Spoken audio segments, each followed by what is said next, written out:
Alright, so this is a suggestion via a donation. The name of the video is Ridiculous Survival Tips That You Might Actually Need, part 6 through 10. So we've definitely done 1 through 5, so let's go ahead and just continue it out, guys. Let's check it out. Even more survival tips that can save your life. Never go swimming with a kangaroo. He is not trying to be your friend. Kangaroos will lead predators to water and then grab them and attempt to drown them. Do this to dingoes, dogs, and they will do this to you. This is the look of a kangaroo not afraid to get a life sentence if it means ending yours. Okay. Yeah, listen, I will never in my life go swimming with a kangaroo, so that's not even personally something that I'll actually ever need, but I appreciate you telling me never to do it. Never use bear spray on your tent. People often think this will ward off bears, but it actually does the opposite and attracts them to your site. Bear spray doesn't work like bug spray, and that Uno reverse will get you killed. Rub peppermint oil on you if you're in the forest. Bees and wasps. These guys hate the smell, and they'll avoid you if they detect it on you. When driving, you never want to swerve to avoid an animal. You might save a squirrel, but you might also put a family of 4 in a newspaper if you're not careful. There's one really big exception to this rule. Because Santa may have reindeer, Canada has roid deers. If you hit a moose, you'll take out its legs and cause its entire weight to fall through your windshield. And that is the fastest way to make God's wait list. Okay, so what do you do? I've been in a situation similar, kind of, but luckily my vehicle was kind of heavy enough not to be affected. I didn't slow down. No, I kind of slowed down a little bit, right? I was told just speed up and go as fast as you possibly can if you're in like a low car or something, right? I'm generally in a truck. So, yeah. But what do you do?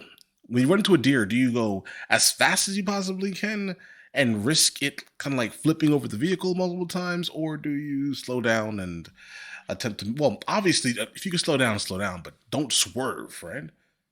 Let me know the methodology behind it, guys. Tell me what you guys think.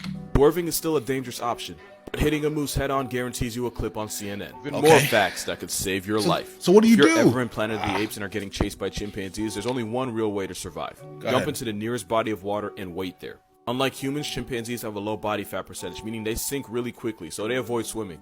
You'll have to play the waiting game, but you might just survive. Don't watch the eyes, watch the ears. A lot of animals will pin their ears back as a sign of nervousness, agitation, or aggression. They might not seem upset, but pinned ears are the first warning. Next warning might just raise your insurance. Never wear cotton in the wild. People love cotton because it's breathable and comfortable, but it can kill you. When cotton gets wet, all the air pockets fill with water, meaning it doesn't provide any insulation. This can easily put you on a path to hypothermia and eventually death. Never touch this. The jellyfish may be dead, but the stinging cells aren't, so a dead jellyfish can very well hurt you. Also, I'm just going to say this again, you never want to pee on a jellyfish sting. Vinegar actually deactivates the stingers. Friends went ahead and lied to you and your children. Even more survival facts that could save your life. Wow. All right. Well, I didn't learn that from friends. I've never watched the show. Never really interested me. But I have heard that you're supposed to like urinate on somebody's, body part if they get stung by a jellyfish. Now I know not to do that, but it reactivates it. That's wild. Yeah. If you ever get caught in a rip current, make sure you keep your head above water at all times. Inhaling too much water can actually cause you to drown to death.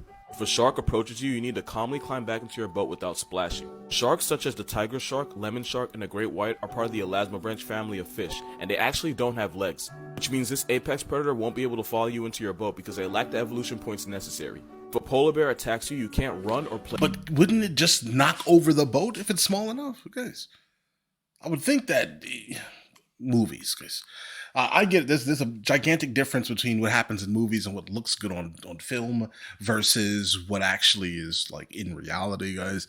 I get it, Play dead. But polar bears do have one weakness you can exploit. If you have an AR-500, use it to separate the Caucasian carnivore's head from its body. Unlike cockroaches and chickens, a polar bear actually can't survive without its head. It will be unable to attack you. The inland taipan is one of the most... Thank you for that. Guys, hold on. Again. If a bear attacks you, you can't run or play dead. But polar bears do have one weakness you can exploit. If you have an AR-500, use it... 500. Guys, I'm pretty good with firearms, right?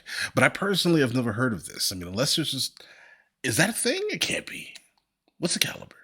Is it 4.58 SOCOM? Ooh. To separate the Caucasian carnivore's head from its body. Unlike cockroaches and chickens, a polar bear actually can't survive without its head. It will be unable to attack you. The inland taipan is one of the most venomous snakes in the entire world, so the best way to survive an attack is to avoid getting bit. If a full-grown elephant charges at you, the best way to not get killed is to take a rifle and shoot yourself. If you aim at yourself before he gets to you, technically the elephant didn't kill you and you would have survived the attack. 4 survival tips that can save your life. First of all, I was wrong about this. This isn't 100% accurate, especially the further west you go into the United States. Okay. But if you want snakes to avoid you, they hate the smell of cinnamon, clove oil, and lime. Garlic too. Also wear these boots in snake country because few snakes can actually penetrate leather. If you're lost in the desert, don't drink cactus. But what if it goes like to your calf instead of just trying to bite your ankle? Like if it hits your calf, you're still done, bro. Some of these tips are solid. I'm gonna give him that. Some of them are really good, but the rest of them are not, bro. These are not great tips for things. I mean, we now know which animals will basically just, take us off of God's census. We learned these things, right? But some of it, I know the polar bear is not going to come after me if it doesn't have any head, bro. I know that. Most animals won't, personally. Cactus water. Despite what you saw in movies, can actually penetrate leather. If you're lost in the desert, don't drink cactus water. Okay. Despite what you saw in movies, cactus water is acidic and can cause vomiting and diarrhea, which would dehydrate you even further. If you have no options, the fishhook barrel cactus is your safest bet, but even then, you don't want to drink too much at one time. The cassowary is the world's most dangerous bird. If one confronts you, you want to back away while maintaining eye contact or take cover behind a tree. Never run and never turn your back. But whatever you do, never crouch down. That triggers its attack response and you'll be in striking range from those claws. Never pull out a porcupine quill by hand, because if you accidentally break the quill, the part still inside you will swell up and penetrate your skin even deeper until it hits an artery or an organ. Better to use a pair of pliers to take them out. When in doubt, take your dog to the vet. If you're inexperienced, you might actually do more damage. Survival tips that can save your life, except the scenarios get more and more ridiculous. Wear a backwards mask if you're ever in the jungle or the forest, so big cats like cougars or tigers will be less likely to attack you. Never take a selfie with a wombat because they've been known to severely maul people that get too close, and since they're built like a furry fire hydrant, they could actually break your leg if they charge at you. Oh, this wombat. I'm going to do air quotes because I don't know if it's a real thing or not, right? It probably is if he's saying it, obviously, right? But it looks like a bear. If a dolphin drags you deep underwater while scuba diving, don't swim back up too fast. This can cause decompression sickness where nitrogen bubbles form in your body, and if one bubble forms in your brain, you could die even if you make it to the surface. Right, Never honk at any elephant seals you see on the road. Bro, let me ask you a serious, solid question here. At what point in my life will I actually see an elephant seal on the road, bro? Don't honk at any elephant seal. This is not something that I need to know. You could die even if you make it to the surface. Never honk at any elephant seals you see on the road. Okay, they'll see noted. your car as a possible rival and proceed to raise your car insurance with a testosterone-fueled blubber bitch fit. If you're ever a member of a pack of African wild dogs, never lift up your leg to pee. Only the dominant male and female are allowed to pee with their leg up, and this act of disrespect will get you mauled by a Serengeti Cujo. The more you know. Right. More. I've learned a lot in these last couple of moments here. I can honestly tell you that I probably didn't need a good amount of them. I mean, I respect, if you're in a place where there are elephant seals in places that you are frequenting, then I understand, right? That it makes all the sense in the world to have information that at least can help those very specific the minutia of, come on. All right. At least there's some information that can help those very specific people. The polar bear thing. All right. The elephant, that's just disrespectful, but I get it. Because, what else would you really then do, when the elephant comes charging at you, bro? Probably nothing. He's right on that instance, guys. But all right, listen, let me know in the comments the next one of these from him that I should be checking out. And I will get into that as soon as I possibly can. All right. Listen, you guys all have an absolutely amazing day.